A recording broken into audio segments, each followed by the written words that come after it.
आज एक जो टॉपिक बयान कर रही हूँ ये बहुत बड़ा ग्रीन टॉपिक है और कोशिश करूँगी कि कम टाइम में इसे डिफ़ाइन करूँ।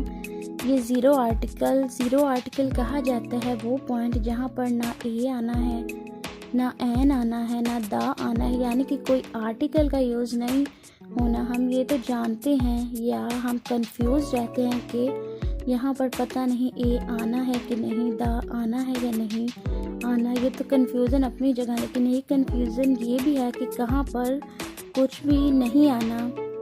मेरे ख़्याल में अगर आप ये पॉइंट याद कर लें 8-7 पॉइंट के यहाँ पर नहीं आना, इसके अलावा बाकी जगह पर सोचें तो आपकी बड़ी कन्फ्यूज़न दूर हो सकती है। सो आज जो मैं पॉइंट डिफाइन कर रही हूँ कि कहाँ पर नहीं आना, सबसे पहले तो देखिए कि अनकाउंटेबल नाउन जितने भी हैं उनके साथ आपने नहीं लगाना। लाइक वाटर, शुगर, सैंड, इनके साथ कभी भी ए एंड द का यूज़ नहीं करते। जितने भी अनकाउंटेबल नाउन हैं जिन्हें गिना नहीं जा सकता, जिनकी गिनती हो ही नहीं सकती। फिर एब्स्ट्रैक्ट नाउन जैसे love, hate, feeling, idea, thought, things, happiness, joy, pain, ये जो अल्फाज हैं इनका प्लूरल भी नहीं बन सकता और इनके साथ कोई आर्टिकल भी नहीं आ सकता। ए एंड द का यूज़ आप नहीं कर सकते। फिर प्लेस, लोगों के नामों के साथ जैसे अली, लाहौर, इन तमाम लफ्ज़ों के साथ आपने कोई भी आर्टिकल यूज़ नहीं करना। ए एंड द का यूज़।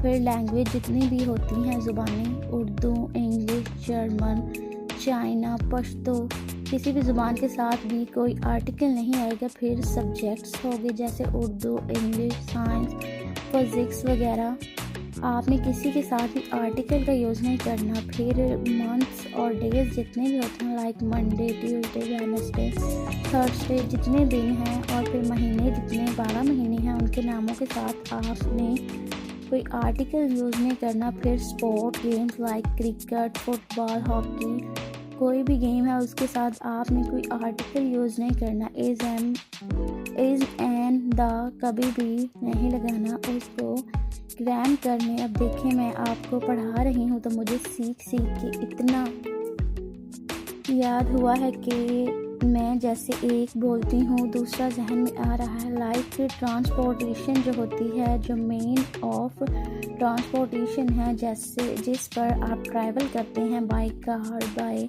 बस, इसके साथ बाय द कार या बाय अ कार नहीं कहना। असल में इसको हम ये कह सकते हैं, अगर मैं सारी स्टोरी का कार्टिस बयान करूँ तो हम ये कहेंगे कि अनकाउंटेबल नाउन, एब्स्ट्रैक्ट नाउन और प्रॉपर नाउन, ये जो मैंने लिखे हैं ये तमाम प्रॉपर नाउन जिनके साथ नहीं आना कोई भी आर्टिकल। लेकिन अगर मैं इसको इतना ही कह देती अनकाउंटेबल नाउन, एब्स्ट्रैक्ट नाउन और प्रॉपर नाउन, आपको शायद ये समझने में दुश्वारी होती प्रॉपर अब कौन सा आ गया, अनकाउंटेबल क्या है। तो मैंने ये वो खुल कर बयान कर दिया है कि वो ये अल्फाज हैं जहाँ पर आपने कभी भी नहीं लगाना। सिंपली आपका मसला हल हो जाएगा। मैंने पहले भी बताया था कि इंग्लिश में एक बड़ा बेरहम असूल है कि जहाँ पर कोई प्रेपोजिशन या आर्टिकल आना है और नहीं लगाया, ये नहीं बड़ी गलती, लेकिन जहाँ पर नहीं आना और लगा दिया ये बिल्कुल गलत हो जाएगा। तो मैं उम्मीद करती हूँ कि आज की इस क्लास में आपने इस छोटे से लेसन को बहुत अच्छी तरह समझा होगा और आप इसको अपनी कॉपी, रजिस्टर वगैरह पे नोट करके रख लें।